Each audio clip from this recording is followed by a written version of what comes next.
Un saludo a todos mis seguidores en Colombia y el exterior, en especial a las víctimas del conflicto interno armado en Colombia. He tomado la decisión de trabajar este video, que es una crónica que la voy a llamar la orfandad de las víctimas en Colombia. Se refiere al estado de ser huérfano, es decir, cuando alguien no tiene una representación, o en el caso de la familia, cuando se pierde un padre o ambos padres. Esto lo he tomado porque las víctimas, en el papel tenemos unos representantes que yo he dicho que no estoy de acuerdo con el término de representantes, sino con el término de delegados, porque el delegado lleva la vocería de un grupo de personas o de población de interés que represente, y el representante toma determinaciones, el delegado consulta y más que todo en la gran dificultad a las víctimas que estamos en el exterior.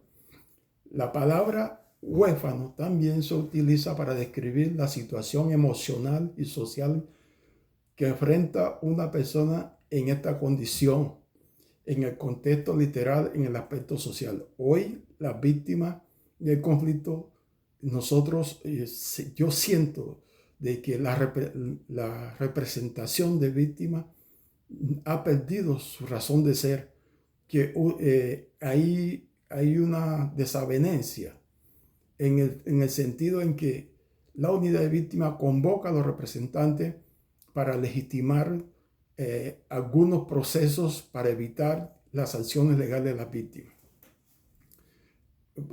Y yo he notado que hay muchas personas haciendo propaganda de que las víctimas están programadas para pagarle las indemnizaciones, y eso cuando las personas hacen ese tipo de argumentos, están generando expectativas, y mientras no haya un hecho que dé una acción concreta, se llama activismo.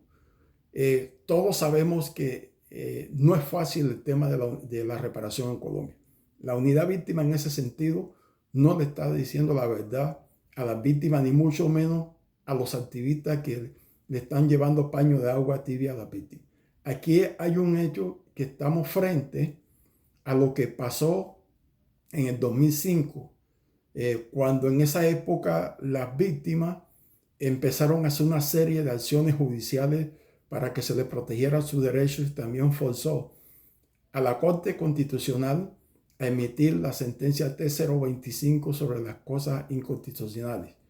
De la misma manera, en el tema también con la atención diferenciada a las madres cabeza de familia y a los niños, la Corte emitió el auto 009 del 2009 para hacer la atención diferenciada.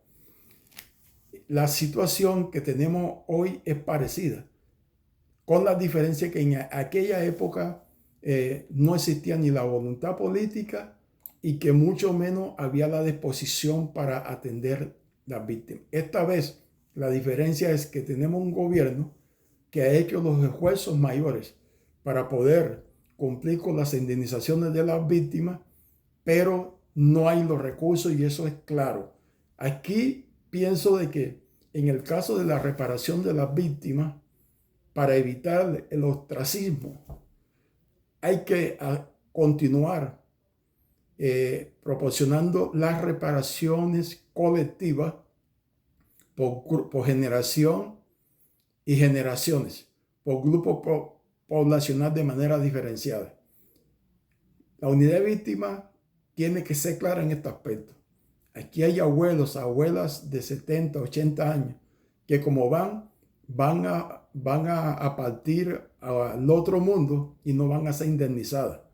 La situación es que aquí nosotros debemos de mirar también que en el hecho de la voluntad política que no existe en el país, y también la representación, es lo mismo que se está viendo en el Congreso de la República, que se oponen a las reformas sociales, que se oponen a los buenos hechos que van a beneficiar al pueblo.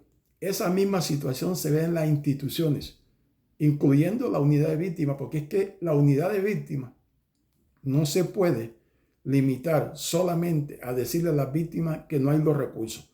¿Por qué? Porque eso es anticonstitucional y es un deber que tiene la unidad de víctimas. La unidad de víctimas tiene que hacer acciones propositivas para buscar una salida a las reparaciones colectivas, que es un derecho que tenemos las víctimas como sujeto de derecho.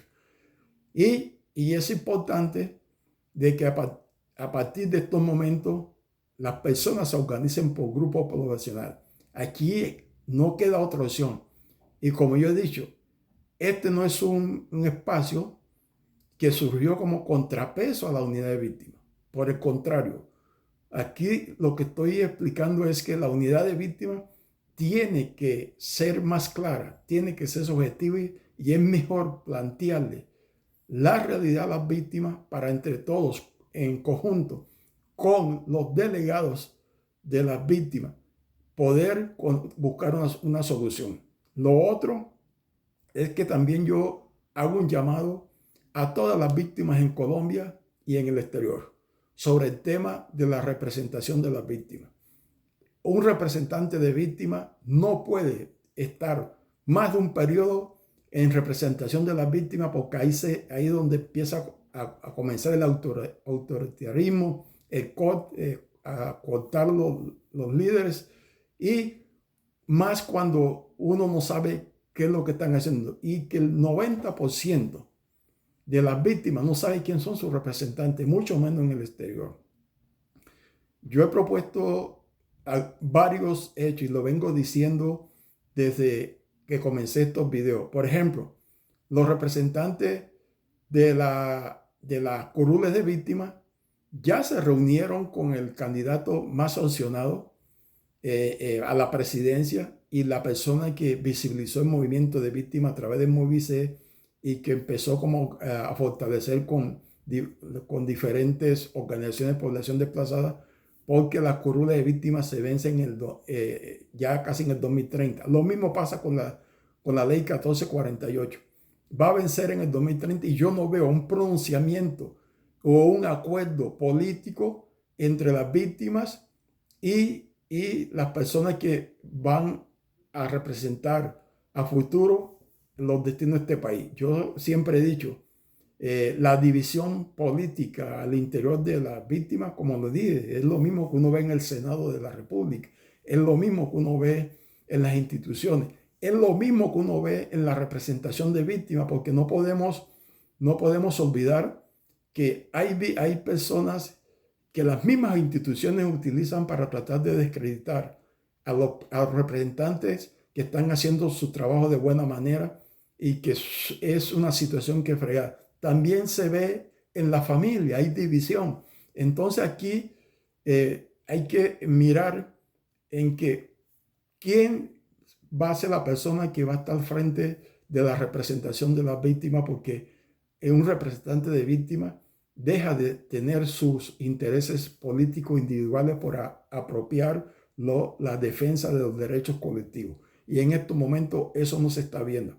La unidad de víctimas llama a personas simplemente para que le avalen su propuesta para protegerse de las acciones que puedan hacer las víctimas. Y no es cierto de que van a indemnizar a las víctimas en tiempo récord. Eso es una mentira. Yo veo muchas personas por ahí que empiezan a decir, no, que el proceso de la ruta de la indemnización hay que hacerla siguiendo los pasos.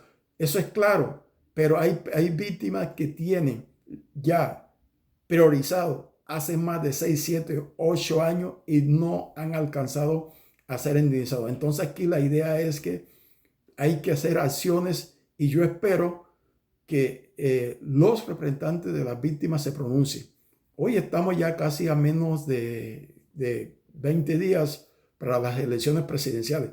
Y entonces aquí hay que tener en cuenta de que hay que trabajar una propuesta de carácter integral y sin exclusión de víctimas, que los representantes sean capaces de construir a agendas comunes en medio de las diferencias, porque aquí no podemos generalizar que todos estamos de un mismo lado. Entonces, yo siempre he invitado, y es mi posición política, yo la tengo clara. Yo siempre he dicho que soy parte del pacto histórico y que por eso no trato de tampoco menoscabar los derechos de quien piensan diferente. Por el contrario, hago un llamado a la unidad, hago un llamado a que las personas miren qué opción política en el tema de víctimas, en términos de pueblo a pueblo, ha tenido las mayores propuestas, cómo se han podido escuchar las voces de los que no tenían voces, y que a pesar que este gobierno ha hecho grandes esfuerzos por las víctimas, es innecesario.